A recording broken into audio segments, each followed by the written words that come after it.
Israeli strikes across Lebanon killed at least 27 people on Wednesday as the IDF ramps up attacks in the country. Ukrainian President Volodymyr Zelenskyy unveils his ambitious victory plan, claiming it will end the war in 1 year. But Moscow is not impressed. NATO's chief is non-committal about Ukraine joining the alliance, despite Zelenskyy saying victory hinges on becoming a member before the war ends. Albanian activists protest the first arrival of migrants on an Italian ship in opposition to the deal between Rome and Tirana to process asylum seekers.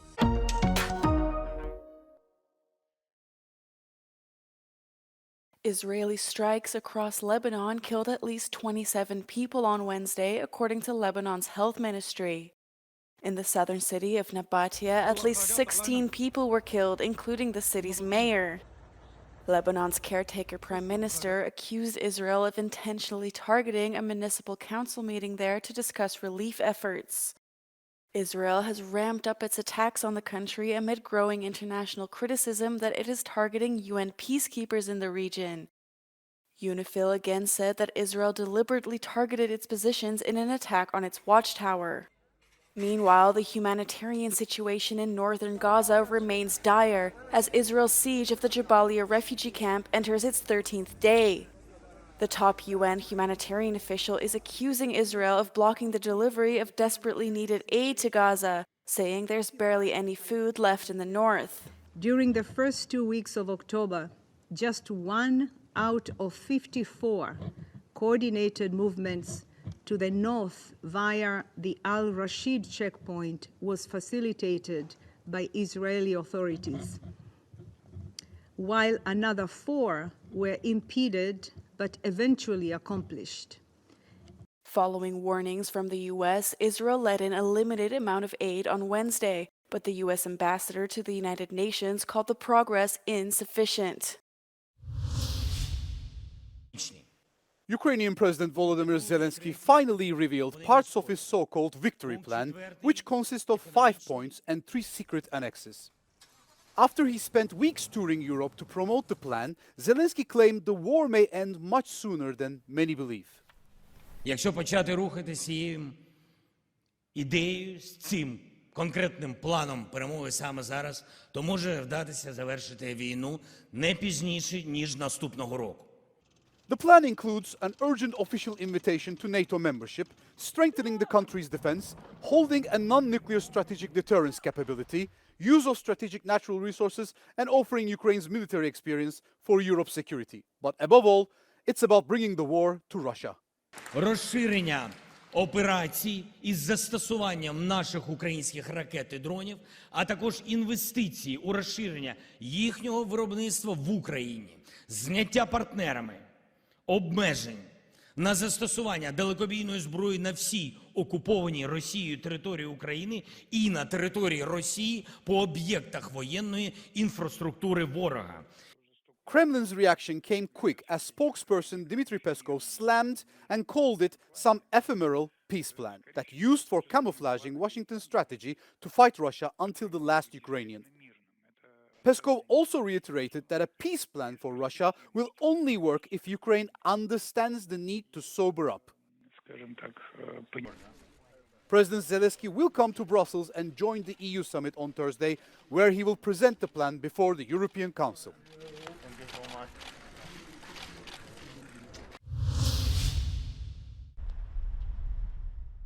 NATO's chief has remained non-committal about Ukraine joining the alliance despite Zelenskyy's newly announced victory plan hinging on becoming a member before the war ends. Ukrainian President Zelenskyy said his victory plan could bring peace to the country by next year, but the first in his 5-point plan might be the one most likely to make Western allies balk. New NATO Secretary-General Mark Rutte was non-committal about Ukraine's membership. We are in close contact with allies, with Ukraine, to see how we can take next steps, how to do that in a way which is also successful, which is fruitful, etc. Obviously, these are talks I cannot give you all the insights about. That's impossible in a press conference like this. But the victory plan, of course, we very much are debating with them. Thank you, Belarusian independence. NATO's collective security guarantee is a political commitment by all member countries to come to the aid of any member that might be under attack. Many in the alliance refuse to allow Ukraine in while fighting continues for fear of being dragged into a wider war with Russia.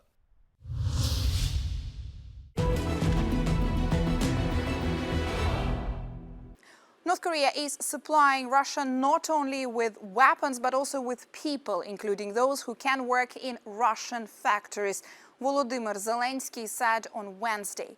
Ukrainian outlet The Kyiv Independent, citing its sources, reports that North Korea has sent 10,000 soldiers to Russia to boost its war efforts against Ukraine. Ukrainian outlets Suspilne and Liga reported on the 15th of October, citing anonymous military intelligence sources, that Russian 11th Airborne Brigade is forming a 3,000-person battalion staffed by North Korean citizens. Now, where could they be deployed? Ukrainian intelligence sources assess that the battalion will likely be involved in ongoing Russian defensive operations in Kursk region. Earlier, Ukrainian partisan movement claimed that it had identified the presence of North Korean military personnel in training areas located close to Mariupol. Euronews could not independently verify these claims. The Institute for the Study of War says it has recently observed reports that a small contingent of North Korean personnel was operating near the occupied Donetsk city.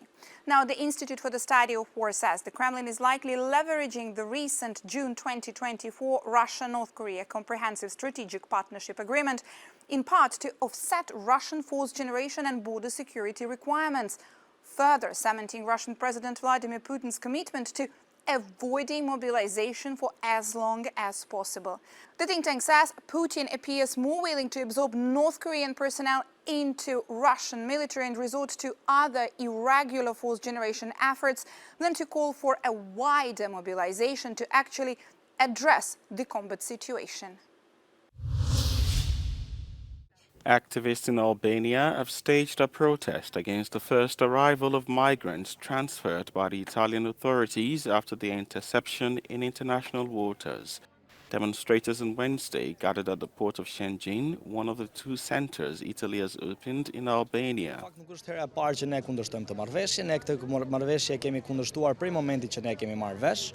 E para pikërisht prej mënyrës se si kemi marrë vesh nga mediat italiane, e dyta është se kjo marrëveshje është kundër drejtave të njerëzit, konkretisht drejtave të migrantëve. The protest followed the arrival of the first group of migrants at the port of Shenzhen. Under a 5-year deal signed last November by the Italian Prime Minister and her Albanian counterpart, up to 3,000 migrants picked up by the Italian Coast Guard in international waters each month will be sheltered in Albania. The first center, an area in Shenzhen, northwest of the capital, Tirana, is used for screening newcomers.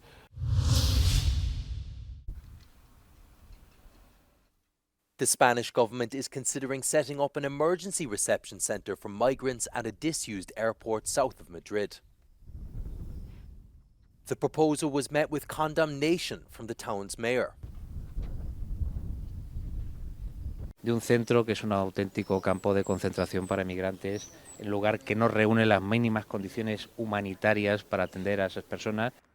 UN Refugee Agency data shows that roughly 43,000 people immigrated to Spain in the last year by sea.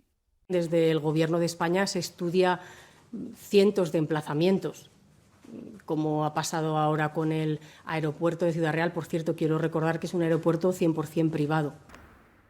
The announcement coincides with a controversial offshore migrant processing centre in Albania opening its doors and processing the first round of migrants rescued at sea by Italian ships. This Wednesday marked the third and last day that Marine Le Pen, the figurehead of France's far-right National Rally Party, took the stand in a long-awaited trial on charges of embezzling EU funds. Le Pen and more than 20 other senior party officials are currently standing trial at the Paris Criminal Court right behind me for allegedly misappropriating millions of euros intended to pay EU parliamentary assistance. Instead, Le Pen and her co-defendants are accused of paying staff who worked directly for her party in France and who rarely even set foot in Brussels or had any sort of role between 2004 and 2016, therefore violating EU regulation. During these 3 days, Marine Le Pen took the stand and she was quite combative, even accusing the judge of being biased towards her. Le Pen, who was an MEP for more than 12 years, maintained her innocence and said that it's not up to the EU Parliament to decide how these assistants should be employed. And the far-right leader is taking quite a big risk with these sort of argument, because if found guilty, Le Pen and her co-defendants face up to 10 years in prison and fines of up to 1 million euros each. And most importantly, it could lead to her ineligibility to even run for office, a scenario that could be disastrous for Le Pen's plans for the 2027 presidential election, her fourth and arguably most promising attempt. And this trial is scheduled to last until the end of November.